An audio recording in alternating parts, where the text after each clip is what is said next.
أبلفت الإسلام وانقى قلبي يستنس سني ما فيك أعرف ما رابك باشن ودن يفلوت আজ নারায়ণগঞ্জ থেকে ধর্মগঞ্জ ঘাট পার হয়ে কালীনগর হয়ে এক টুকরো সবুজের দেশে আজ ইফতার হবে প্রকৃতির কোলে বালুচরের শান্ত পরিবেশে।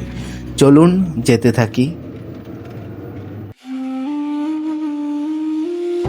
ধর্মগঞ্জ ঘাটে এসে আমরা ট্রলারে উঠে গেলাম। আমাদের হাতে সময় খুবই কম, আর মাত্র 1 ঘন্টা 20 মিনিটের মতো সময় বাকি আছে, তাই আমাদের জলদি আমাদের গন্তব্যস্থানে যেতে হবে।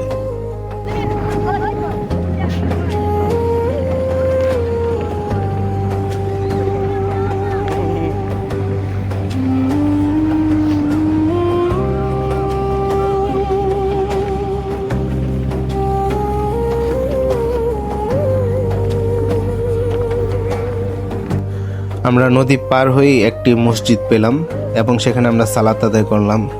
5টা 20 বাজে, 6টার মধ্যে আজান দিয়ে দিবে, আর মাত্র 40 মিনিট। তো আমরা খুবই দ্রুতভাবে মসজিদ থেকে নামাজ আদায় করে বের হয়ে যাচ্ছি এবং আমাদের এখান থেকে একটি রিক্সা বা মিশুক নিতে হবে আমাদের গন্তব্যস্থানে যাওয়ার জন্য।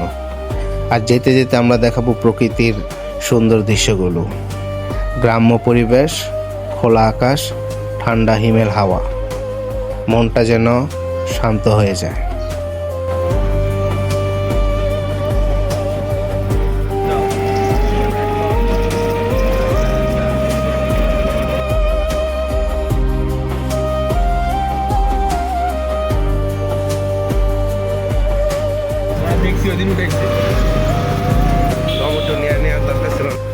এখন আমরা যে রাস্তাটি দিয়ে যাচ্ছি সেটি হলো মধ্যনগর, যেটাকে ছোট মধ্যনগর নামে পরিচিত। তো আমরা ছোট মধ্যনগর থেকে এখন চলতেছি বালুচর থেকে বেতকার একটা রাস্তা, যে রাস্তা দিয়ে বেতকা মুন্সিগঞ্জ যাওয়া যায়। তো এই রাস্তা দিয়ে আমরা একটু একটু করে এগিয়ে যাব কালীনগরের দিকে। রাস্তার দুই পাশের দৃশ্য আপনারা দেখতেই পাচ্ছেন, খুবই মনোমুগ্ধকর দৃশ্য। এবং আমরা রোজা রেখে সেই পথেই যাচ্ছি, আমাদের হাতে সময় খুবই কম। সূর্য আমরা দেখতেই পাচ্ছি, সূর্য কিন্তু ডুবে যাচ্ছে, সময় কিন্তু বেশি আর নেই। তো যাওয়ার পথে অনেককেই দেখলাম খুবই দ্রুতভাবে ইফতারের জন্য বাসার দিক যাচ্ছে। আপনারা দেখতেই পাচ্ছেন ইফতারের জন্য কিন্তু মানুষ কিন্তু তাদের নিজের জীবনকে রিস্কে রেখেও তারপরেও কিন্তু তারা এই বাড়িতে যাওয়ার জন্য স্কুটি নিয়েও খুব গতিতে তারা চলে যাচ্ছে তাদের বাড়িতে, কারণ তাদের বাড়িতে গিয়ে ইফতারি করতে হবেই।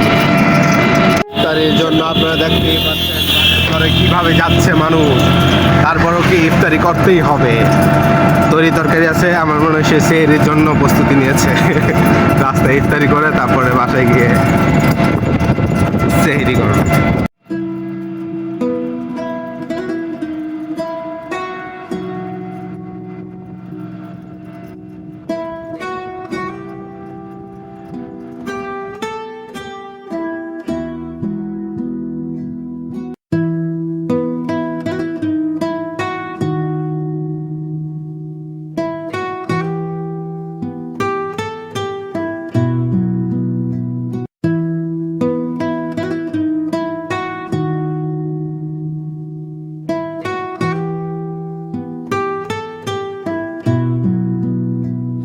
মাঝখানের এই পথটুকু যেন কোনো শিল্পীর আঁকা ছবি। ধূসরপাড়া এবং কুমারখালী গ্রামের মাঝামাঝি যে রাস্তা, তার দুই পাশের অবরিত মাঠ, গ্রাম্য পিচঢালা সরু পথ, কোথাও আবার মেঠো রাস্তা, দুই পাশেই গাছ।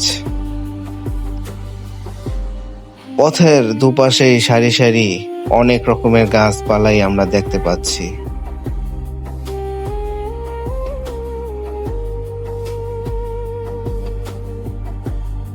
যেতে যেতে দেখা যায় গ্রামের পাশেই বিশাল বড় বট গাছ, যা গ্রামের ঐতিহ্যের একটি সাক্ষী হিসেবে দাঁড়িয়ে আছে এই বট গাছগুলো। কোথাও আবার দেখা যায় ঋতুভেদে হলুদ সরিষা ফুলের ক্ষেত, আবার কোথাও ধান ক্ষেত।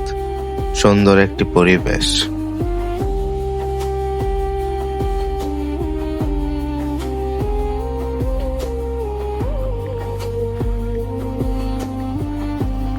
বোতল ডাবারে আছে নিচে।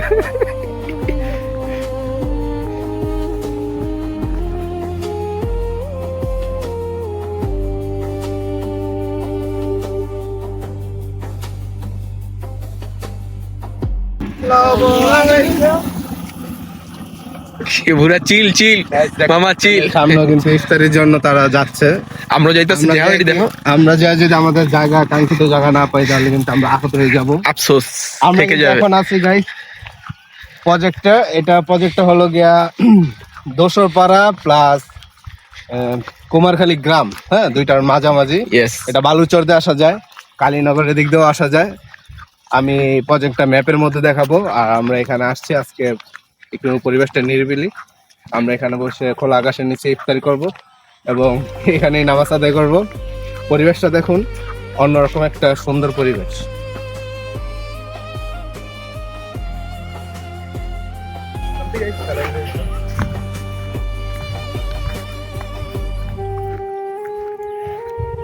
হ্যাঁ, স্যালাইন হয় নাই।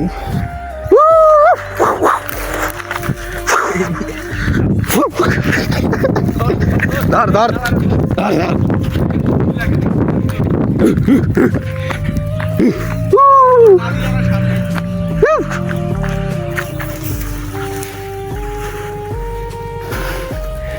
সুন্দর গাইস, শিয়াল দুইটাকে দেখতে পেরেছেন আপনারা, ওরা কিভাবে দৌড় দিয়েছে।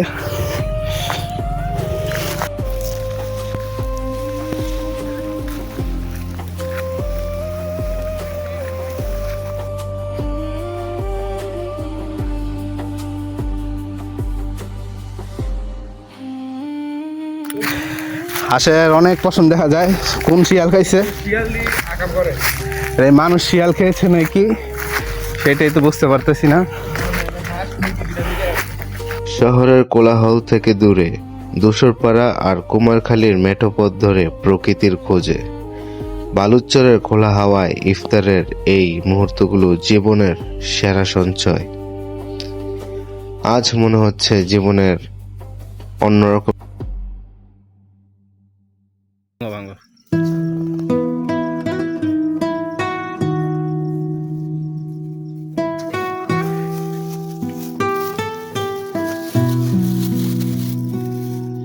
أبلفت إسلامك وانقى قلبي يستنس سينما فيك أعرف المرارك باشن بود النيفلوت رحمة حيل لجيري سلبي ভাই ইফতার করে যান, ইফতার করে দেন ভাই।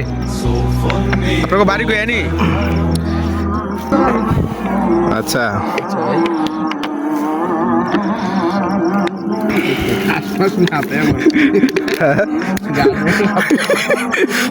আর সমস্যা নেই, ইফতারি খাইতে ডাক দিও, মানুষ সব হবে বুঝুন।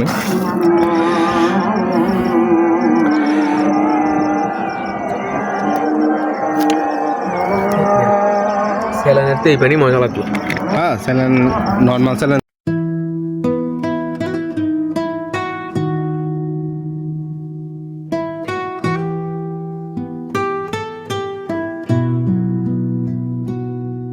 أبلفت إسلامك وانقى قلبي يستنس سينما فيك أعرف المرارك باشن بود النيفلوت رحمة حيل لجيري سلب غير رمكن في صوفني فوكن ورتشي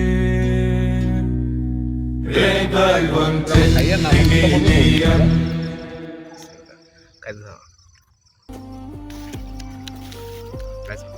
আমরা আলহামদুলিল্লাহ একটা গ্রামীণ পরিবেশে প্রজেক্টের মধ্যে আমরা গাছের নিচে বসে ইফতার করছি। খুবই সুন্দর একটা পরিবেশ, এখানে সবাই আসতে পারে না, আর এরকম পরিবেশে বসে খাওয়াটাও একটা অন্যরকম একটা।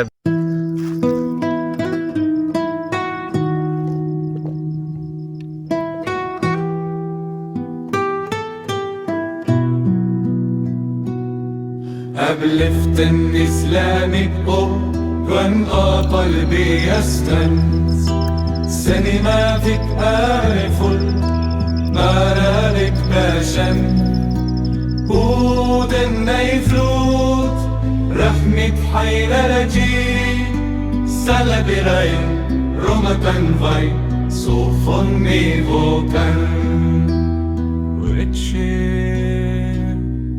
ريبال ونتن دنينيا